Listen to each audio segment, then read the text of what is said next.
recording all of this? Yeah, why not? We were somewhere around Barstow, on the edge of the desert, when the drugs began to take hold.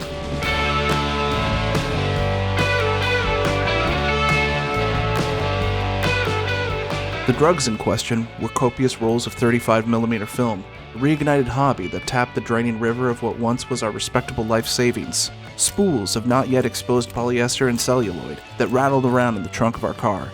Alex had brought what appeared to be a custom shoebox filled with the stuff, while I had conjured just about the largest plastic bag known to man, fashioning a built-in zipper. We had 2 rolls of Color Plus, 7 pallets of Ultramax, 5 sheets of high-powered HP5, Pan 100, Hectar, and a salt shaker's worth of Cinestill 800T. A whole galaxy of ISOs and latitudes sprinkled with light and color.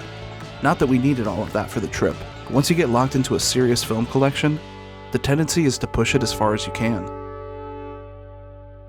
And I promise to stop doing that now. In all honesty, I've been working on this video for the better part of 5 months. Not at all because it's taken me that long to make, but it's a beast of body of work, between the footage we took and the shots we took along the way. Also, more timely videos just kind of kept popping up over the last few months. Plus, I think it's kind of fun that Alex just thinks that I've deleted the footage at this point. But it's a new year, it's 2024. And since it's the start of something new, you guys deserve a big boy episode. If I sound like death, it's only because I've been coughing with the flu for the last week. Like, in all honesty, I wanted to do this episode on the floor, but my microphone doesn't reach that far.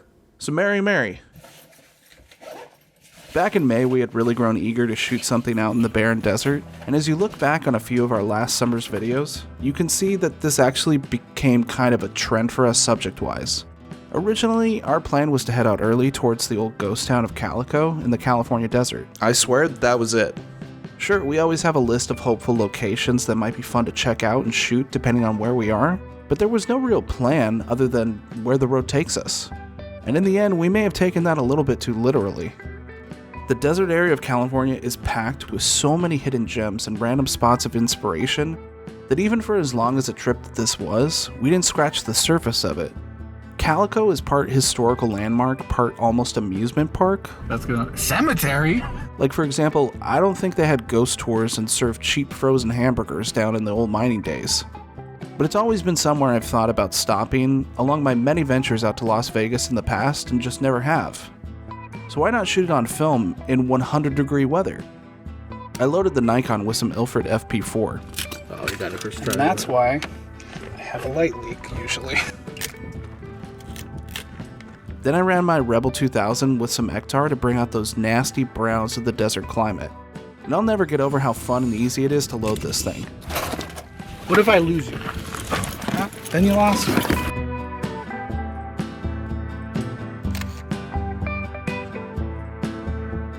The town itself was small, but packed with interesting pockets of detailed history. The buildings themselves may not have been entirely what was left here in the 1800s, but the reconstruction and preserved areas were still pretty old.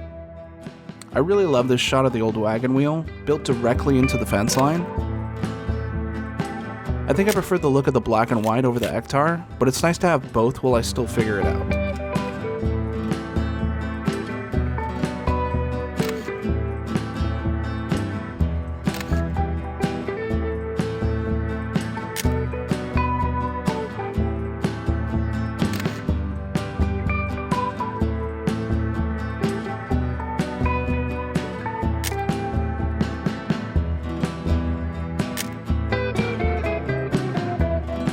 To beat the heat, we stumbled into an unguided tour of old Calico mine shafts. After drifting more than 500 feet into the mountain without finding any sign of color or silver ore, they quit the claim.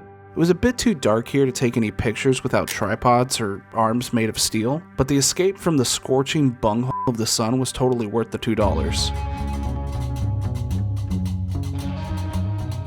Down there we learned Calico was mostly famous for its silver mining. That's right, not gold. So I don't know what kind of PR team this place is working with, because I could have sworn this place was presenting itself as a gold rush town. But I guess we can't all be gold. At best, most of us are brass.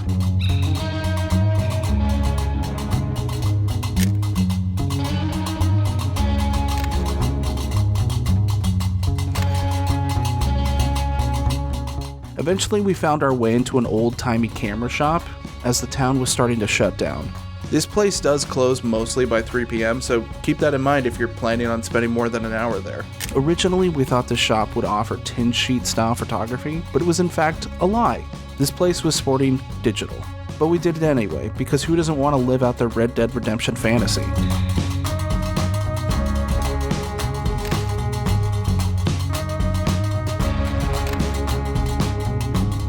After we finished our rolls, there was something left in us, itching for more, searching for a fix of just maybe one more location. And there's something about that highway that once you get going, you never want to stop. I knew of an abandoned hotel up in Baker and craved the attempt to go capture it on film. Color Plus and trusty HP5 would be my side for this location. And I hate to play Worrywart Sally, but I think it goes without saying, when navigating anything abandoned or left to the elements, it's best to err on the side of caution, wear the right footwear, and overall be respectful for the place you're visiting. Most of these older buildings could dish out more than a dose of asbestos or unwanted nails, so be smart, or at least pretend you are. Also, Alex brought some walkie-talkies just in case for some reason. Breaker 1-2, yeah, we're here on site at the Royal Hawaiian Motel.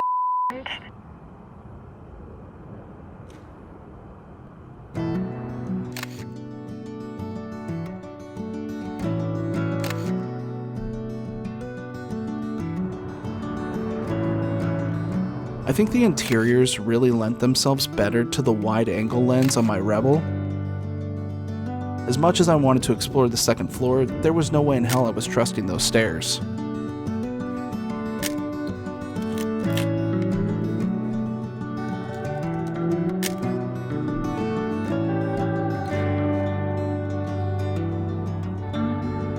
I took this photo in both color and black and white, and I'm not really sure which one I like better. Since it was closer to midday, I'm inclined to lean towards the monochrome interpretation, but I think both of these images capture a decent vibe of isolation. It's a really cool place though, I'm not gonna lie. Oh, I didn't even look back there.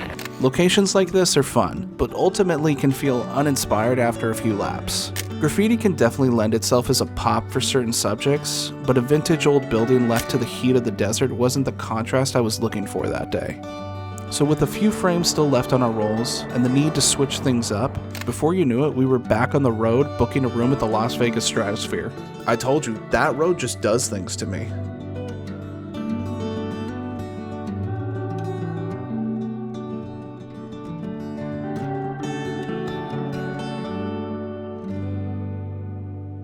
Stopping at the state line is an unofficial ritual that most people find themselves doing on their way to Vegas, usually to bet on your first slot machine, fill up the car with some overpriced gas, or shit your brains out because of the Barstow Del Taco you shoved down your throat 3 hours ago.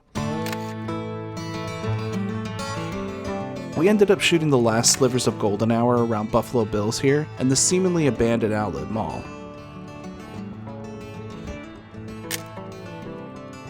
I captured one of my favorite shots here with HP5.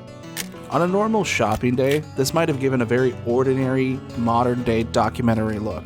But for whatever reason, I'm not sure if the mall was closed for the season or if it had been abandoned entirely. It gave a really beautiful yet eerie vibe that I really love. Something about the mural looking down over an abandoned entrance tells this story of forgotten obedience. Or something. I just dig it. Alex also really likes how buff I made him look in this shot, so I'm just going to put it here for you to lust over really fast. It had been a long drive, an even longer day of shooting, so we checked into our hotel before finding somewhere to eat and thinking too long about how we had only planned to shoot one location that day. Before I loaded up my Nikon with some Cinestill 800T, I kept the remaining of the HP5 for some long exposures on Fremont. Hello? But I had the 800 with me to capture that neon sizzle of a Vegas night with color. The worst view. Being immigrants of California, we felt it was best to dine somewhere that felt like home, In-N-Out, because let's face it, we share the palate of a 14-year-old.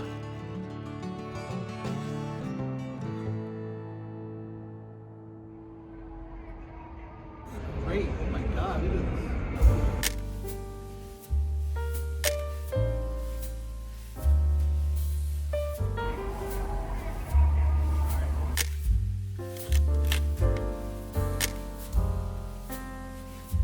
I've never seen Fremont this crowded in my life. Sure, this stretch of the strip hasn't resembled that forgotten, messy, dark alley of Vegas that I grew to love in the early 2010s, but this night was still a bit overwhelming to sneak a tripod through. I do think this is some of my favorite work of the trip, but I'm not sure if any of it is portfolio worthy. I enjoyed shooting at higher f-stops and longer exposures using the rules of reciprocity because it gave these images some great depth and movement that perfectly captured the hecticness of that night. For the most part, it kept strangers anonymous, props that are in scale of the blustering movement of the night. But I also think the shoulder-to-shoulder experience forced us into some average choices that erred more on the side of staying out of the way, more so than creating the best work. But I can't lie, it was still fun. At least for me. Like standing in the center divider of this shot. Again, be smart about where and how you shoot when it comes to new locations. Thankfully, the streets were pretty clear, but don't do something because you saw someone else do it online, because who knows how stupid they really are. Shot's dope though.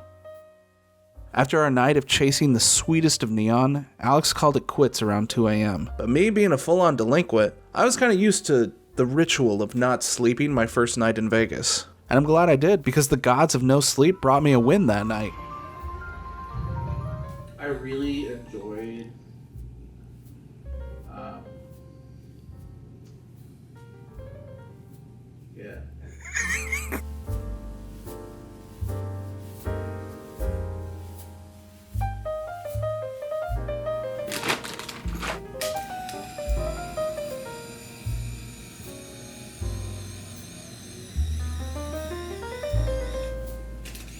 a lot better, man. Like last night when we were out shooting at Fremont Street, I was dead. The next morning after checkout, Alex wanted a taste of his own honey pot, and I think he did pretty good. How do you feel? Cheated. Did I just stop?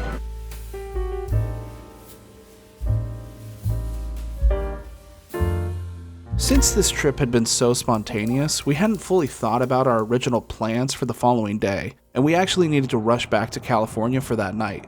So we turned the Subaru around and hit the road before noon.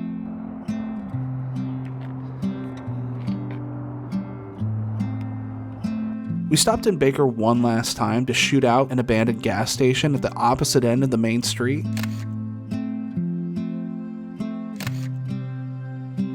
What I love about the shots I took here is how cool they came out. Not correctamundo cool, but color temperature wise. The remainder of my Cinestill 800T gave the open desert a really interesting look that honestly strikes something in me. I think this shot might be my favorite of the whole trip. Not that it's anything that will connect with anyone, but the loneliness of it, the color temperature really paints a feeling that I think captures my intent perfectly. Abandoned places can be cheat codes to this type of desolate photography, but I think this shot goes above and beyond the rest of the work I've done here.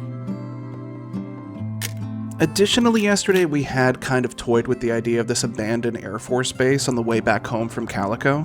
With everything we had done so far, and making killer time on our way home, I felt this idea might still need to happen.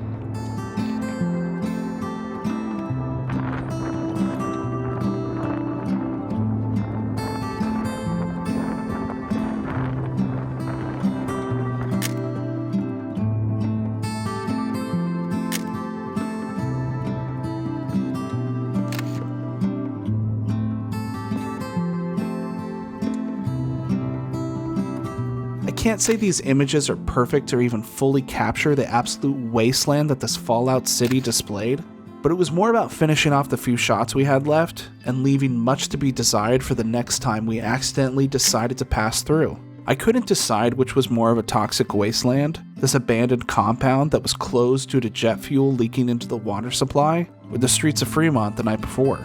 Either way, I haven't stopped itching since. And of course, with all the Barstow shit talk, I knew we had to stop so I could treat Alex to his first official original Del Taco snack pack. Because my god is this place gas every single time. As we raised above the Cajon Pass, we drifted around the unfortunate side of a failed transmission, setting a stranger's car ablaze.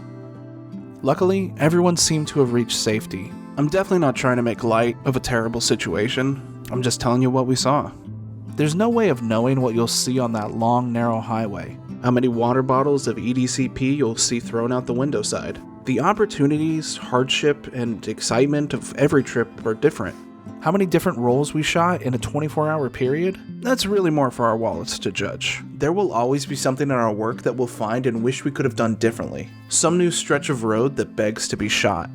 I felt like a monster, reincarnation of the person I had been the previous day. A man on the move. And just sick enough to be totally confident.